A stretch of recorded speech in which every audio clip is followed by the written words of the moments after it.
Welcome to the Secret Life Podcast. Tell me your secret. I'll tell you mine. The best way to support the show is to subscribe and share.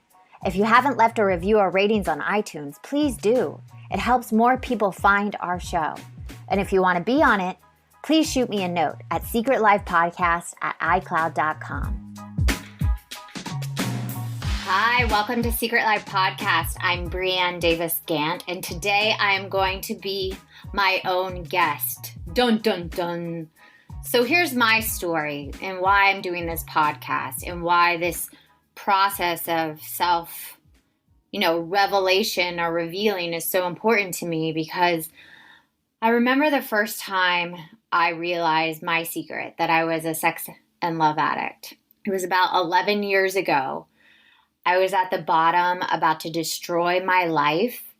And I remember walking into the rooms and sitting there in the corner and listening to other people that were all completely different than me.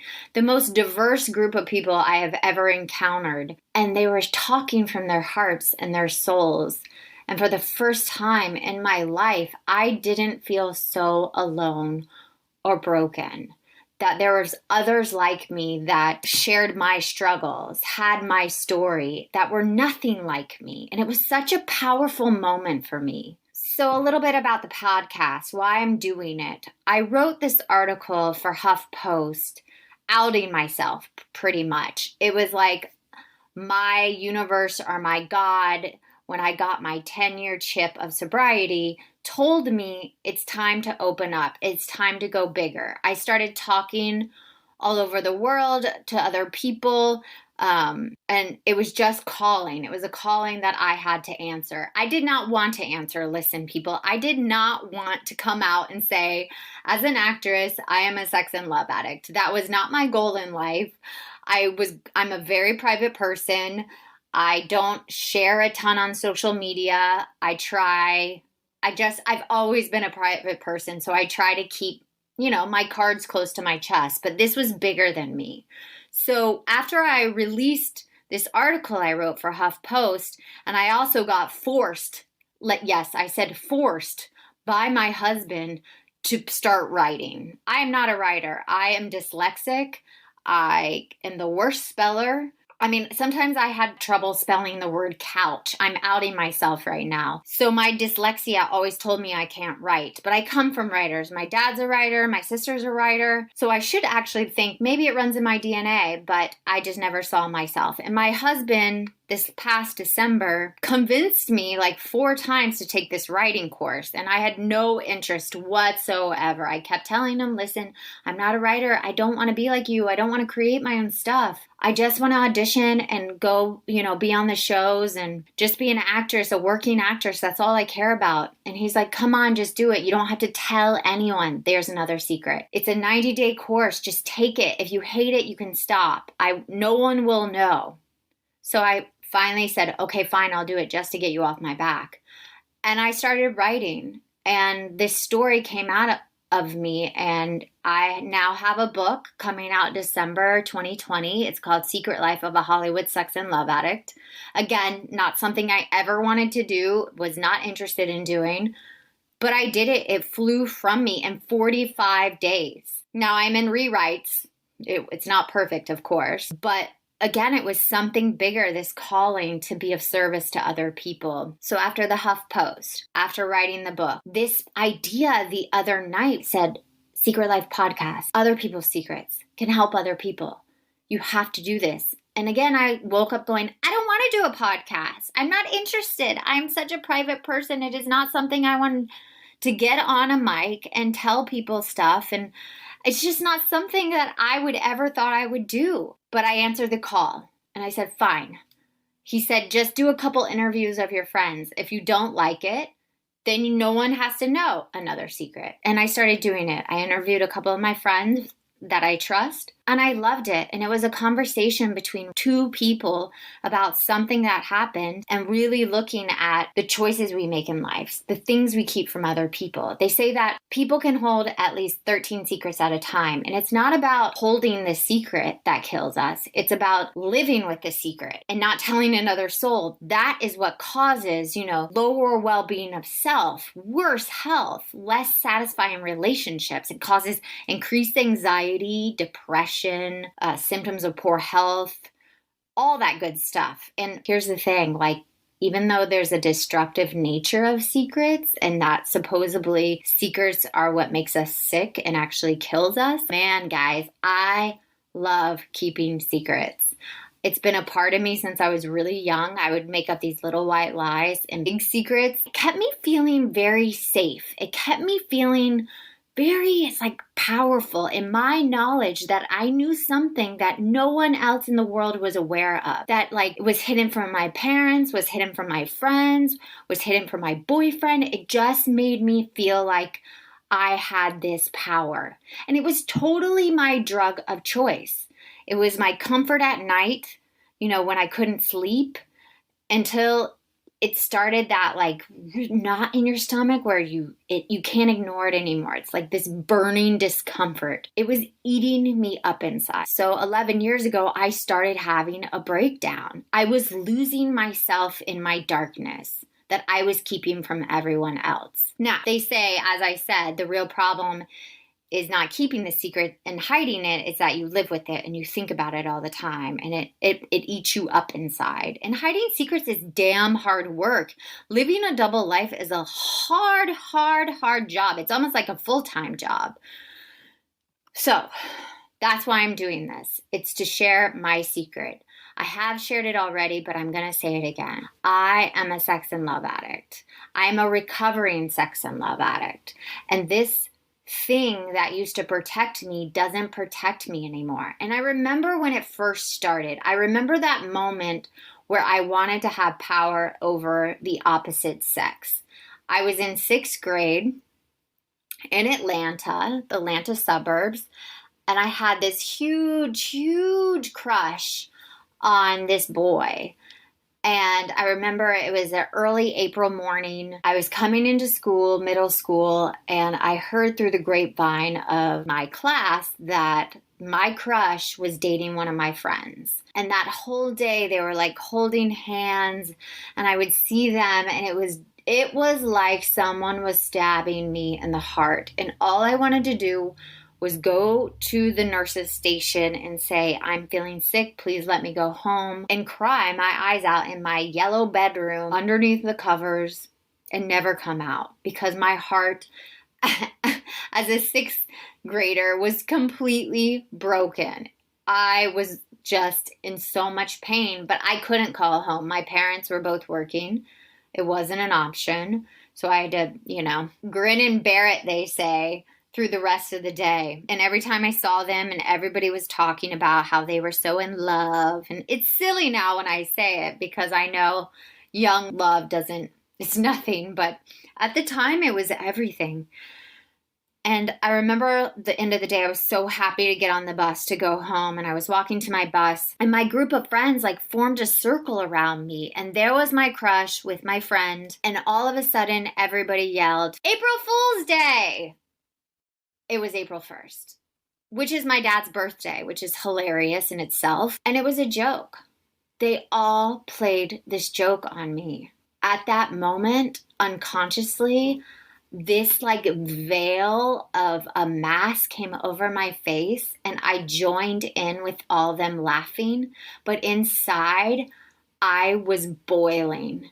And the rage, I kept pushing that rage down that I didn't even know it was there. And it's like my subconscious at that moment decided I am going to get revenge. No one else is going to hurt me as bad as this moment. And I did get my revenge. I got him after that. We started supposedly dating in 6th grade till 8th grade. He was my boyfriend. And of course, I cheated on him. And that was the best feeling I have ever felt in my entire life. And I know that's really bad to say, but I remember the guy I cheated on him with. We were at a party and I was in the closet with this other boy, and he was somewhere in the house party, and this other boy kissed me, and it was like a beam of like energy shot through my body. And I have been chasing that feeling my entire life. That feeling of that dirty secret that no one knows about, that's in the closet. And I have been chasing that high since I was in 8th grade.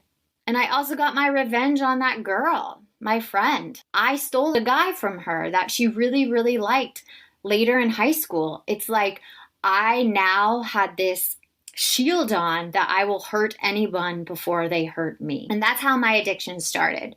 And, you know, through my 20s, I was rampant. I cheated on every person. I lied. I would do whatever I needed to do to get that hole that I was always filling with outside things, you know, even shopping or food sometimes. I was always trying to be outside of myself. Or jobs. When I would get a job, I would feel that high. But then after I got the job, it didn't fill me anymore. So I was always looking for the next job. I was never just being. And it's hilarious. Before I got sober, I got a tattoo on my foot that says just be. It's like I already was trying to like just be present. And sharing all of this right now is making me so uncomfortable. And I'm getting like this like nervous, uncomfortable energy because this is what almost killed me. I almost blew up my life with this addiction.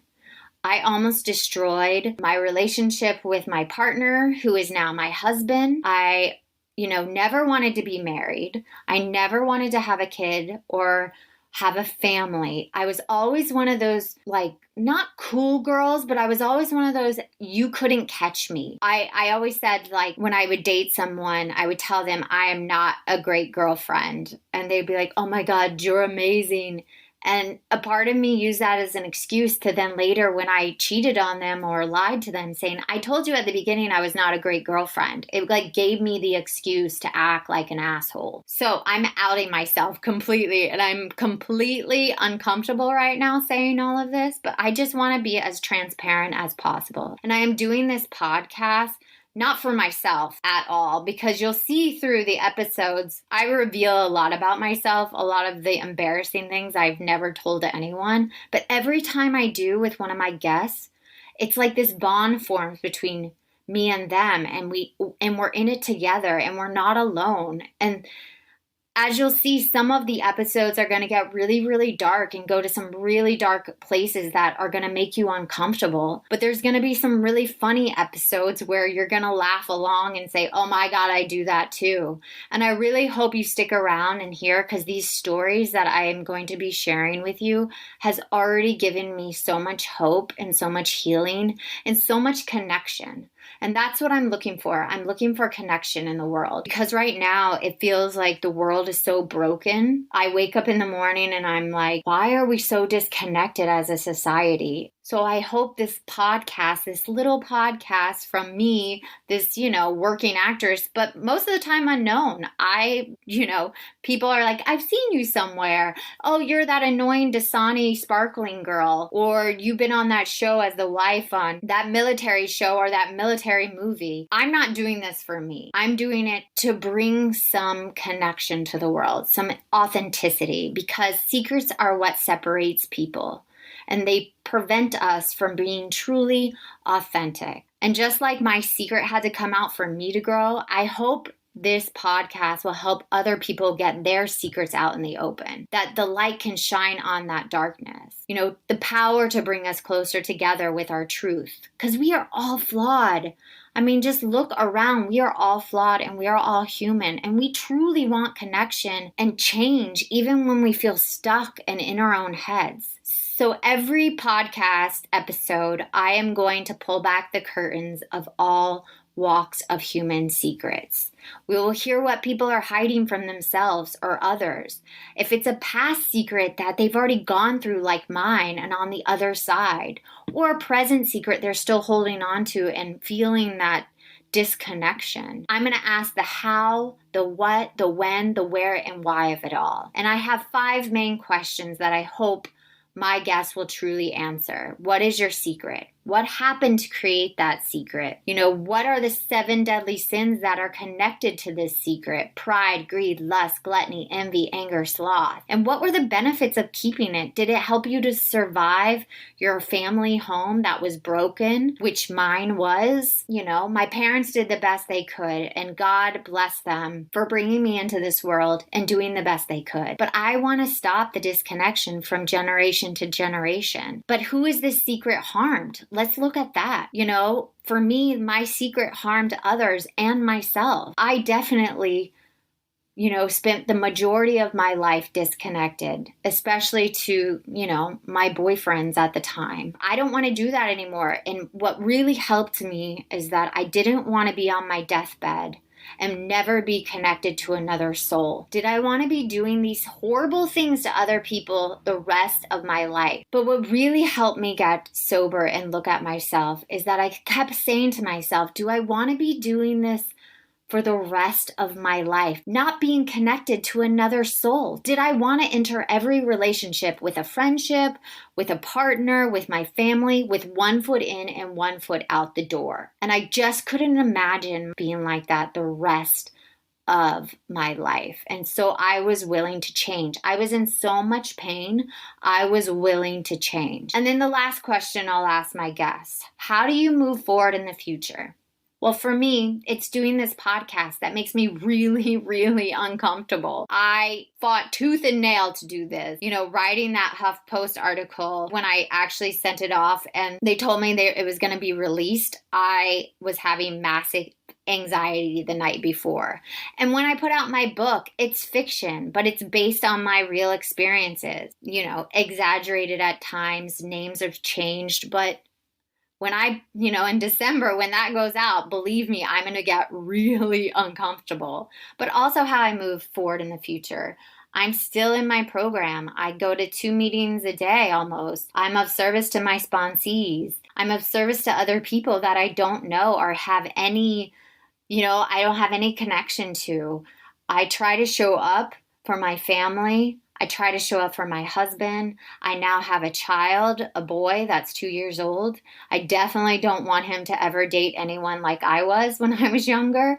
So I'm hopefully modeling for him a mother and someone that has integrity, that has morals, that doesn't keep secrets, that's living her truth. So that's how I move forward in the future and being of service to others. If you have a secret and you want to be on my show, I would love to hear from you. You can email me at secretlifepodcast@icloud.com. I hope you guys enjoy the episodes, and till next time.